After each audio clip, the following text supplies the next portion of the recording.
In today's video, we're going to be having a look at the Hot Toys Iron Man 3. This is the Iron Man Mark 23 Shades Sideshow 2017 Toy Fair exclusive.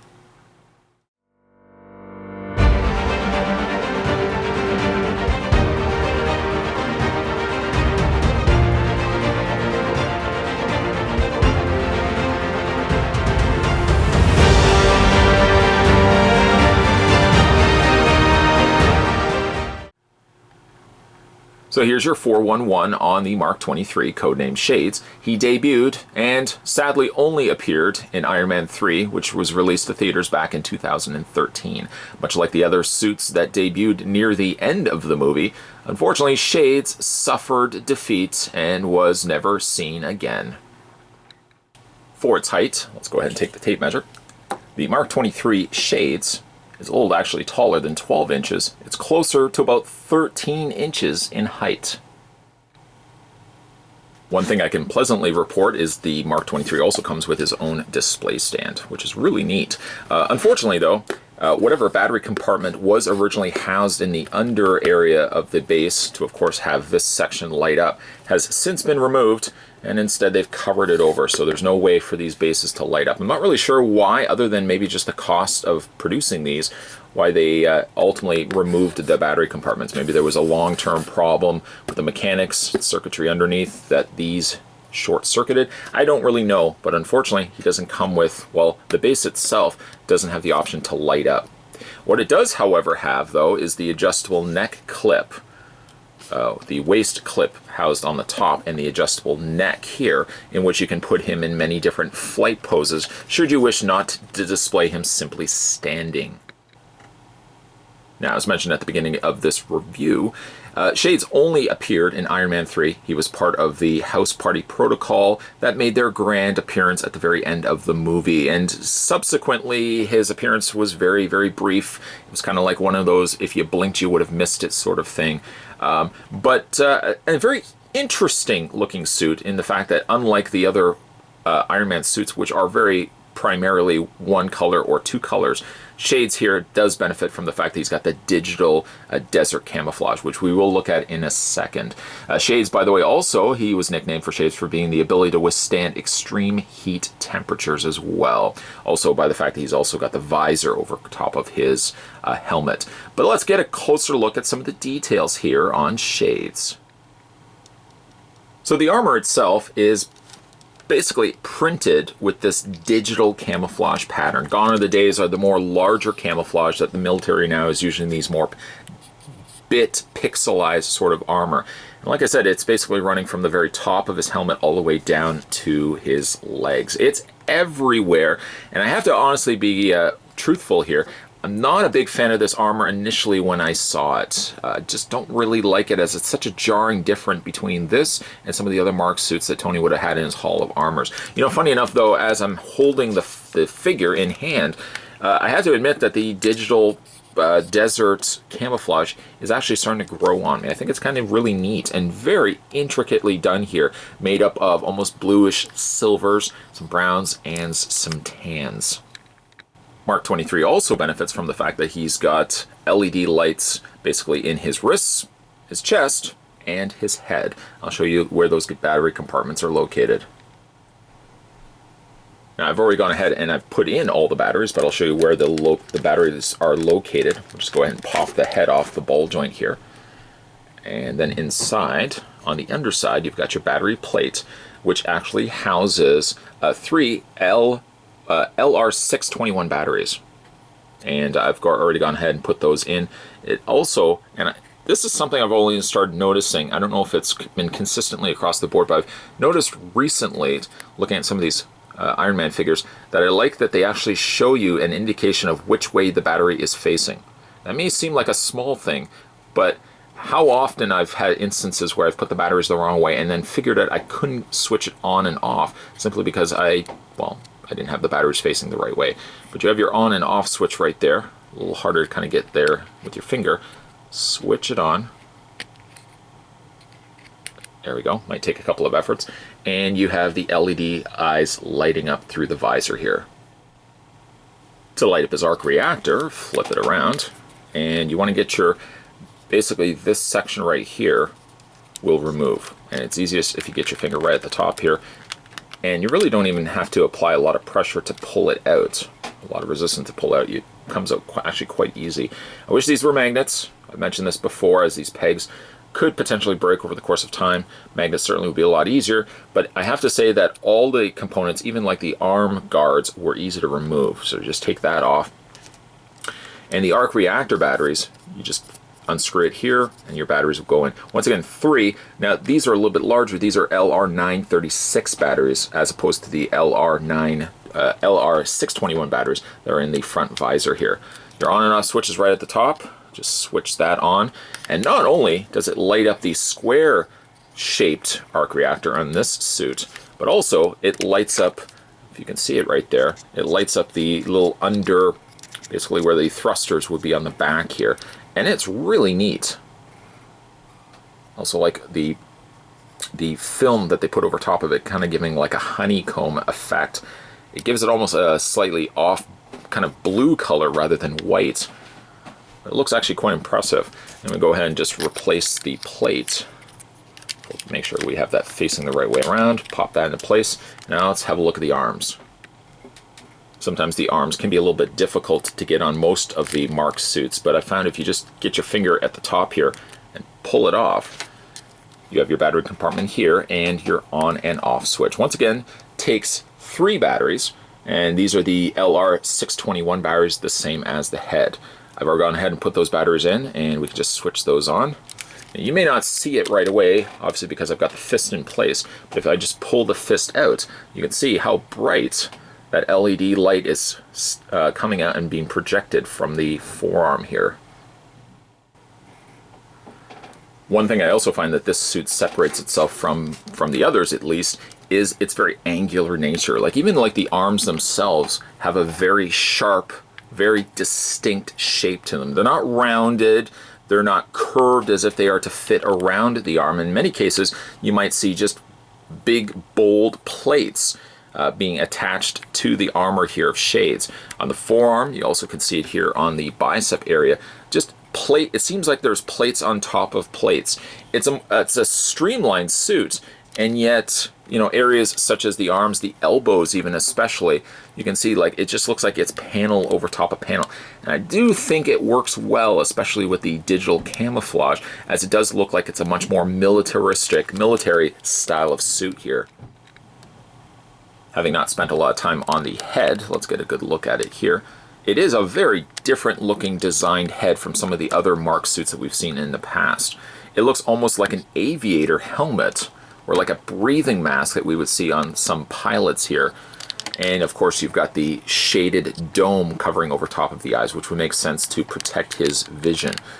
Despite the fact that this smoke-colored visor is covering over top of it, the LED lights are still bright enough that you can see through them. It's not super bright, mind you, because of the smoky nature of the visor itself, but I think it still shines quite a bit through. And now, granted, of course, the backdrop here is lit as well. If it was to cut the lights, which I'll do in a second, you can see how bright those LED lights still manage to be. Some nice panel lining here on the side.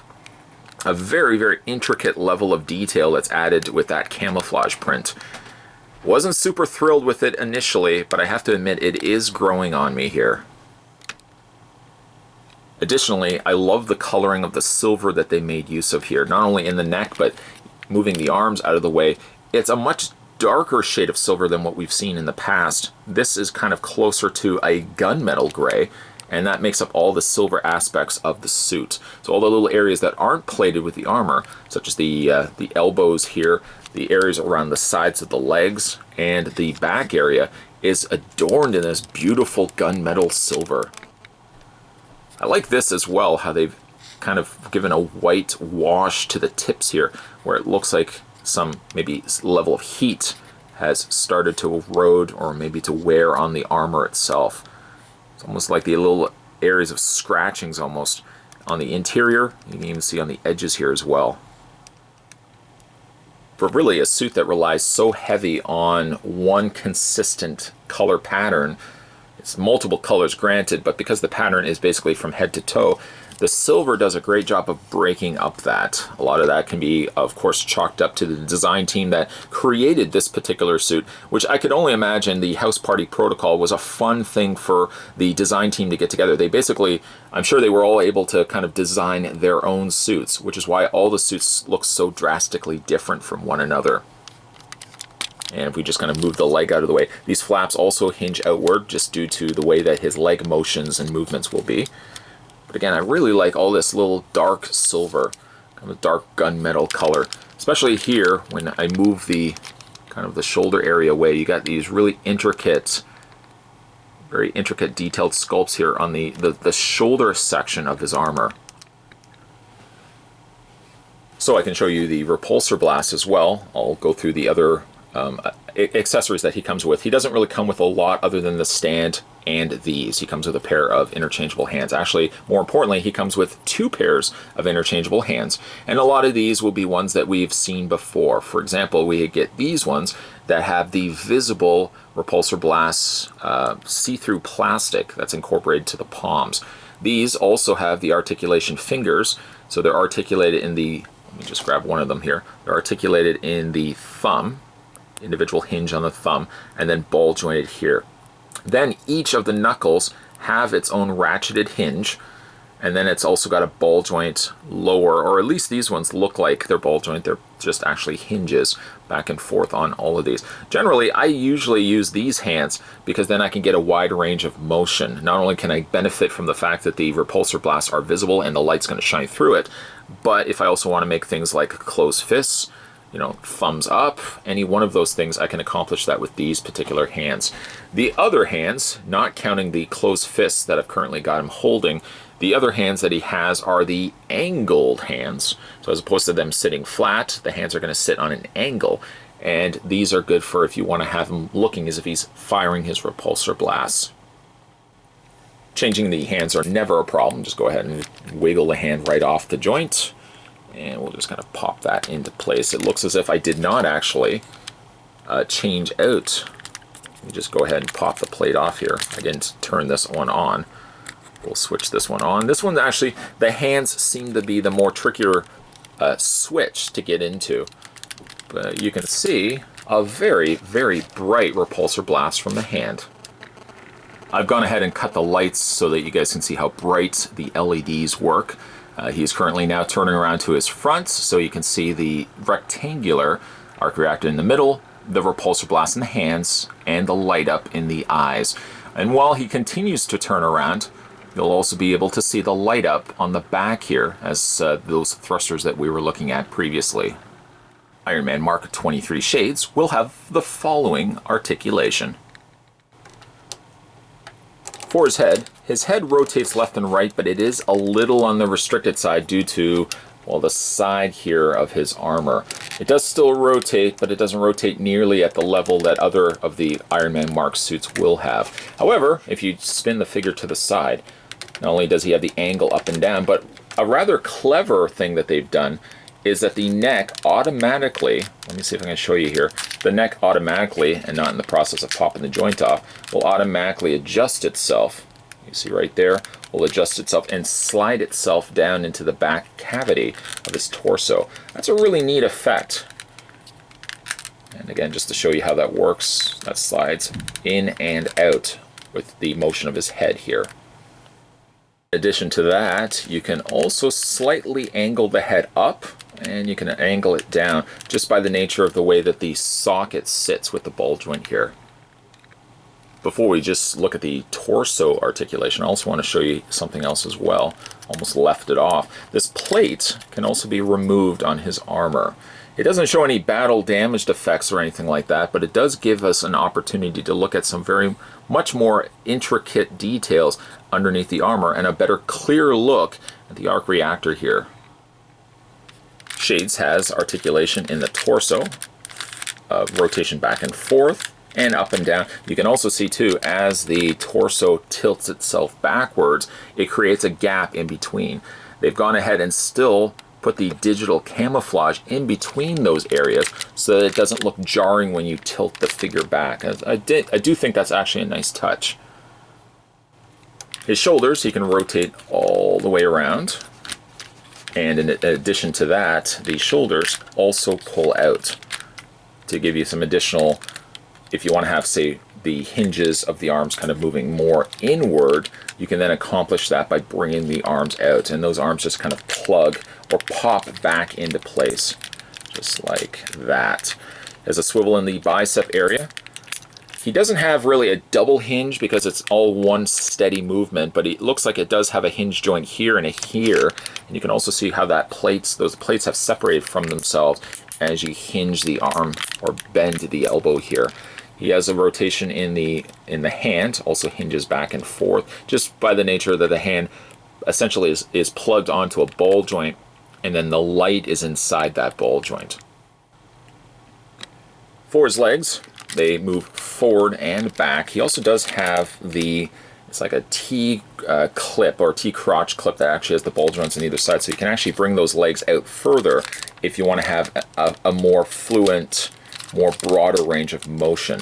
One thing to note as well is when you do move the legs, these little flap skirt armors do move also. You can also hinge those completely out of the way to give you some extra clearance. Got a very nice ratchet. I love the sound of that. Ratcheted double hinge on the knee. And then when it comes to the feet not only have a forward and back motion, you can see how this is a separate armor piece here. He's also got a slight ankle pivot. And technically you can also kind of bring them over the armor as well, but you got to be very, very careful. These also, by the way, do they're hinges, so that you can also, if you bring the feet back too much, you can see the back section right here where the calf is will also move out of the way as well, and I like that. There's, by the way, under sculpting of the feet, he doesn't have these areas light up, granted, but that's perfectly fine. Again, to be completely honest, Shades, Shotgun, and Bones were my least favorite armors from the House Party protocol. Didn't like their very drastic changes in design versus the rest of the more conventional Iron Man suits. Maybe I'm a bit of an Iron Man snob, as I've mentioned in the past. I like the more traditional reds, the golds, and silvers, and the more traditional looking suits. Shades here is a very drastic change from that by incorporating the digital desert camouflage. That being said, even though I didn't like the initial design of it, much like many of the other 6-scale figures, when Hot Toys eventually releases these to plastic form, I have to admit, I find myself finding a new level of respect for this guy. He does have a lot of very intricate looking details to him, above and beyond the fact that I'm really actually growing to become a fan of the digital desert print that they've incorporated to his armor. It's different, yes, but is it bad? I would say now, no. And I find myself now, once again, contradicting what I said before, not liking Shades and Shotgun. I find myself actually quite liking Shades now that I see him in plastic form. Now, speaking of plastic form, this guy is also in plastic. He's not in die-cast metal.